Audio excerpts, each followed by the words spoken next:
आप सबको आज के मनन में एक बार फिर से शालोम कहता हूँ, नमस्कार कहता हूँ। मित्र, आज हम एक वचन पर मनन करेंगे जो भजन संहिता 22 और उसके 1 में पाया जाता है। सबसे पहले क्षमा चाहूँगा, आज यदि ध्वनि संबंधी कुछ डिस्टर्बेंसेस होती है तो माफ़ करें, क्योंकि आज मैं वहाँ नहीं हूँ जहाँ पर अक्सर ये रिकॉर्डिंग होती है, तो आप कृपया क्षमा करेंगे। तो आज हम भजन संहिता 22 और उसके 1 पर विचार करेंगे। यहाँ लिखा है, हे मेरे परमेश्वर, हे मेरे परमेश्वर। ध्यान दीजिए, यहाँ पर 2 बार कहा गया, हे मेरे परमेश्वर, हे मेरे परमेश्वर, तूने मुझे क्यों छोड़ दिया? तू मेरी पुकार से और मेरी सहायता करने से क्यों दूर रहता है? मेरा उद्धार कहाँ है? मित्र, आपने जब इस पद को सुना होगा तो संभवतः आपको याद आ गया होगा कि इसी पद को यीशु ने भी क्रूस से उच्चारा था जब उसने अपनी चौथी वाणी बोली। यह भजन राजा दाऊद ने लिखा है, हे मेरे परमेश्वर, हे मेरे परमेश्वर, तूने मुझे क्यों छोड़ दिया? आपने नोट किया होगा कि हे मेरे परमेश्वर 2 बार कहा गया है। तो एक सवाल उठता है कि इस वाक्य को दोहराकर कहना क्या दिखाता है? इस वाक्य को दोहराकर कहने का क्या अर्थ है? What is the purpose behind the repetition of the same sentence? हे मेरे परमेश्वर, ये क्या संकेत देता है? मित्र, इससे साफ संकेत यही मिलता है कि भजनकार दाऊद किसी ऐसी अति गंभीर समस्या में पड़ा था कि उसे बार बार परमेश्वर को पुकारना पड़ रहा था। He continued to call God repeatedly. मित्र, जी हाँ, ये अनुभव हमारा भी हो सकता है। हो सकता है कि हम भी इन दिनों किसी गंभीर समस्या में पड़े हुए हैं और कोई उपाय दूर दूर तक नहीं दिखता। ऐसा लगता है मानो परमेश्वर बहुत दूर हो गया है। ऐसा लगता है मानो हमारी प्रार्थनाएं उसके कानों तक नहीं पहुंचती हैं। आज के इसी पद पर और विचार करें। इसी पद में राजा दाऊद को आगे कहना पड़ा, तू मेरी पुकार से और मेरी सहायता करने से क्यों दूर रहता है? हाँ मित्र, दाऊद को ऐसा लगा कि जब वो पुकारता है तो परमेश्वर नहीं सुनता, और जब वो सहायता के लिए अनुरोध करता है तो परमेश्वर उसकी सहायता नहीं करता। क्या ये आपका भी अनुभव है? यदि है तो मित्र, आज का ये मनन विशेष करके आपके लिए है, मेरे लिए भी है। आज हम थोड़ी देर के लिए विचार करेंगे कि उस समय हमें क्या करना चाहिए जब ऐसा लगे कि परमेश्वर दूर वरन बहुत दूर हो गया है। उस समय क्या करना चाहिए जब ऐसा लगे कि हमारी प्रार्थना नहीं सुनी जा रही है। वही परिस्थिति, वही निर्धनता, वही अभिशाप, वही बीमारी, वही सारी परिस्थितियां, है ना, प्रोलॉन्ग्ड प्रॉब्लम्स, जिसको दाऊद एक बार कहता है कि पुकारते पुकारते मेरा गला थक गया और अपने परमेश्वर की बाट जोहते जोहते मेरी आंखें पथरा गई हैं। हाँ मित्र, आइए आज हम इस बात पर विचार करते हैं। आज हम 2 मुख्य बातों पर विचार करेंगे कि जब ऐसा लगे कि परमेश्वर दूर है तो हमें क्या करना चाहिए। तो पहली बात, भजन संहिता 66 उसके 18 में लिखा है, यदि मैं मन में अनर्थ बात सोचता तो प्रभु मेरी कदापि न सुनता। रिपीट करूंगा, यदि मैं मन में, है ना, यदि मैं मन में अनर्थ बात सोचता तो प्रभु मेरी कदापि न सुनता। तो मित्र, इसका क्या अर्थ हुआ? इसका अर्थ यह हुआ कि यदि हमारे मन में अनर्थ बातें हों तो हमारी प्रार्थनाएं नहीं सुनी जाती हैं। अब सवाल उठता है कि अनर्थ बातें क्या हैं? तो जैसे किसी के प्रति बदला लेने की भावना, क्षमा न करने की भावना, क्रोध से भरे रहने की आत्मा, घृणा करने की आत्मा, अश्लील विचार, लालच इत्यादि बहुत सारी बातें हैं जो अनर्थ बातें हैं। तो दाऊद कहता है, यदि मेरे मन में अनर्थ बातें होती, ध्यान दीजिएगा, दाऊद कह रहा है, यहां कहा जा रहा है, यदि मैं अनर्थ बात सोचता, मैं इसको रिपीट करूंगा, सोचता, तो प्रभु मेरी न सुनता। ध्यान दीजिए, यहां अभी तक अनर्थ बात करने या एक्शन की बात नहीं है। फिजिकली कोई पाप या अनर्थ काम करने की बात नहीं है। यह लिटरली सोचने की बात मात्र है। यह सिर्फ सोचने की बात है। यदि मैं सोचता तो मतलब क्या हुआ? मतलब यह हुआ दोस्तों कि करना तो दूर की बात है, अनर्थ बात मन में सोचने मात्र से हमारी प्रार्थनाएं रुक सकती हैं। अब प्रभु हमसे दूर हो सकता है। तो मित्र, अनर्थ बात सोचना भी उतना ही बड़ा अधर्म है जितना अनर्थ बात करना। ध्यान दीजिए, हम कह सकते हैं कि हमने तो कोई अनर्थ काम नहीं किया, हमसे कोई गलत काम नहीं हुआ, कोई अनर्थ काम हमने किया ही नहीं। मित्र, सच्चाई यह है कि परमेश्वर की आंखें हमारे मन और विचारों पर लगी रहती हैं। हम कई बार कहते हैं कि हमने गलत काम नहीं किया। संभवतः इसका कारण ये भी हो कि गलत काम करने का हमें मौका नहीं मिला। जैसे अक्सर ये कहते हैं कि वो ईमानदार इसलिए नहीं है कि वो ईमानदार है, कोई ईमानदार इसलिए है कि बेईमान बनने का मौका नहीं मिला। हमें डर है, हम बातों से घबराते हैं, इससे शायद हमसे गलत काम नहीं होते। लेकिन यहाँ पर ध्यान के साथ सुनिएगा मेरे मित्रों, ये बड़ी महत्वपूर्ण बात है।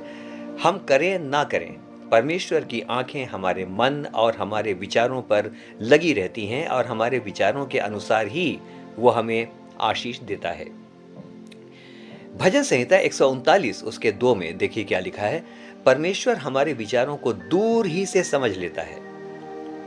तो साथियों, यदि लगे कि हमारी प्रार्थनाएं नहीं सुनी जा रही हैं और परमेश्वर ने हमें छोड़ दिया है, तो आइए यहाँ वहाँ दोष देना छोड़कर, किसी और को जिम्मेदार ठहराना छोड़कर अपने मन की छानबीन करें कि कहीं कोई अनर्थ बात या विचार हमारे अंदर तो नहीं है, और उन्हें बाहर निकालें। है ना अजीब सी बात, हम अपनी समस्याओं का कारण बाहर ढूंढ रहे हैं, जबकि सच्चाई ये है कि अपनी समस्याओं का कारण स्वयं हमारे मन के अंदर है, और वो है अनर्थ चिंतन या अनर्थ बातें। तो मित्र, शुद्ध मन प्रार्थनाओं को सुनिए, रिपीट करूंगा, शुद्ध मन प्रार्थनाओं को सुने जाने की बहुत बड़ी शर्त है। अब आप कहेंगे कि तो भाई, मन से अनर्थ विचार कैसे निकालें, क्या करना होगा? मित्र, भजन संहिता 51 और उसके 10 में लिखा है, हे मेरे परमेश्वर, मेरे अंदर शुद्ध मन उत्पन्न कर और मेरे भीतर स्थिर आत्मा नए सिरे से उत्पन्न कर। जिस पद को मैंने अभी पढ़ा, ये भी राजा दाऊद की उस समय की प्रार्थना है जब वह व्यभिचार और हत्या के पाप में गिरा। तो मित्र, बहुत इंपॉर्टेंट है कि हम अपने प्रभु से निरंतर प्रार्थना करें और कहें कि प्रभु, एक नई आत्मा, एक नया मन मेरे अंदर पैदा कर। हम स्वयं अपने आप से अपने मन को नया नहीं कर सकते। आइए अब आगे चलते हैं। दूसरी बात, मित्र, सिर्फ प्रार्थना करने से नहीं होगा।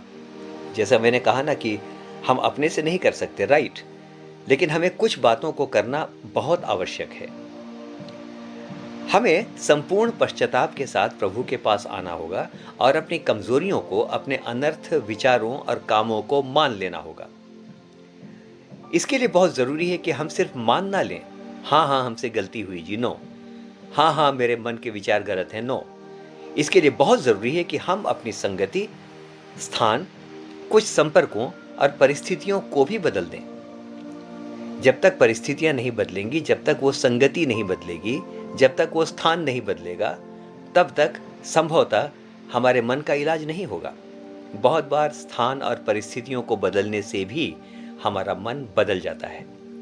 तो मित्र, बहुत कुछ बदलना होगा, देर ना करें। जिन बातों से विचार अशुद्ध होते हैं उन्हें तत्काल त्याग दें, चाहे कितनी भी मानसिक तकलीफ क्यों ना उठानी पड़े। एक बात और आपसे कहना चाहता हूं, ये बड़ी विचित्र बात है। It is I must say the human behaviour is very peculiar. बड़ा विचित्र है मनुष्य का स्वभाव। सुनिए ना, अपनी गलतियों को मान लेना एक बहुत ही कठिन और जटिल काम है।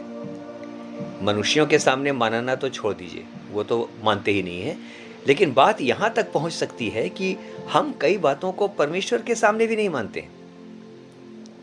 हम परमेश्वर के सामने भी स्वीकार नहीं करते कि हमसे गलती हुई है। ऐसा क्यों होता है? क्यों हम परमेश्वर के सामने भी नहीं मानते हैं? तो मित्र सुनिए, एक बड़ा अद्भुत पद आपके सामने रखता हूं। नीति वचन 16 और उसके 2 में लिखा है, मनुष्य का सारा चाल चलन अपनी दृष्टि में पवित्र ठहरता है। सारा चाल चलन, मनुष्य का सारा चाल चलन उसकी दृष्टि में पवित्र ठहरता है, परंतु यहोवा मन को तौलता है। नीति वचन 14 और उसके 12 में इस प्रकार से लिखा है, ऐसा भी मार्ग है जो मनुष्य को ठीक देख पड़ता है, परंतु उसके अंत में मृत्यु ही मिलती है। मित्र, ये बहुत ही विचित्र बात है कि मनुष्य को अपना सारा चाल चलन ठीक दिखाई पड़ता है। आप भी जानते हैं, आप भी समझते होंगे कि हमारे पास अपने विचारों, अपने कामों को सही ठहराने के लिए, जस्टिफाई करने के लिए हजारों तर्क हैं। अरे अगर उसने ऐसा नहीं किया होता ना, तो मैंने भी ये नहीं किया होता। अगर ऐसा नहीं होता तो मैं ऐसा नहीं करता। मेरे पास कारण है भाई, मुझे मजबूर किया गया, मैं जानबूझ करके थोड़ी कर रहा था। तो मित्र, बहुत बार हम अपने कामों को सही ठहराने के लिए हजारों तर्क अपने मन में रखते हैं, and most of the times we tend to justify ourselves. मैंने इसलिए किया कि परिस्थिति ऐसी थी। तो मित्र, ये मनुष्य का स्वभाव है कि हमें लगता ही नहीं कि हमसे गलती हुई है। आइए बहुत गंभीरता से अब यह विचार करें कि जिन बातों को ठीक समझकर, जिन बातों को जस्टिफाई करके हम अभी तक अड़े हुए हैं, क्या वे सचमुच ठीक हैं? Are they really right? हो सकता है हम ऐसा भी कह सकते हैं कि हम कुछ बातों में इसलिए गिर गए, कुछ बातों में इसलिए हमसे गलती हुई, ठीक है, लेकिन गलती इसलिए हुई कि इस गलती का कारण ये है, अगर ये ना होता तो हम क्या गिरते? इसीलिए हमारा जो भी डिसीजन है वो सही है। मित्र, लेकिन जान रखें, हीरा चोरी करें, चाहे खीरा चोरी करें, चाहे जीरा चोरी करें, चोरी चोरी है, पाप पाप है, अनर्थ बातें हैं।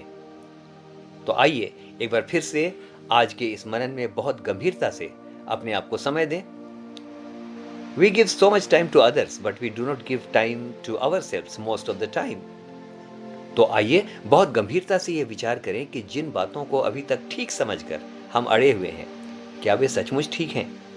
हमें पता चलेगा मित्रों कि बहुत सी बातें सचमुच ठीक नहीं हैं, या बहुत सी बातें सचमुच ठीक नहीं थीं। हम जबरदस्ती अपने आप को जस्टिफाई कर रहे थे। तो आइए मित्रों, जब ऐसा लगे कि प्रभु हमसे बहुत दूर हो गया है और हमारी प्रार्थनाएं ठहरी हुई हैं, तो प्रभु से बुद्धि मांगे कि हम सचमुच कहीं और देखने की बजाय अपने ही मन को देखने पाएं। दाऊद की प्रार्थना को मैं याद करता हूं, हे यहोवा मेरे मन को जांच, मेरे मन और मेरे विचारों की छानबीन कर और देख कि मुझ में कोई बुरी चाल तो नहीं है, और अनंत के मार्ग में मेरी अगुवाई कर। दोस्तों, बहुत समय बिताया, बहुत समय बर्बाद किया शायद दूसरों के जीवन में बुरी चाल को देखने में, दूसरों की त्रुटियों को देखने में। आइए अपने आप पर तरस खाएं, अपने आप के ऊपर इस समय सहानुभूति रखें। Let us give some time to ourselves, और आइए अपने मन को देखें। तो हम में से हर एक को परमेश्वर बहुत, इस समय कहना चाहूँगा, बहुतायत के साथ आशीष देगा। जब मैं बुरा देखने चला तो मुझे बुरा कोई ना मिला, लेकिन जब मैंने अपने मन को देखा तो देखा कि मुझसे बुरा कोई ना था। हम में से हर एक को परमेश्वर आशीष दे। God seems to be far away, but maybe when we analyze our hearts, our thoughts, maybe we will find the same God very near to us, who is ready to listen to our prayers. हम में से हर एक को परमेश्वर आशीष दे। आमीन और फिर से आमीन।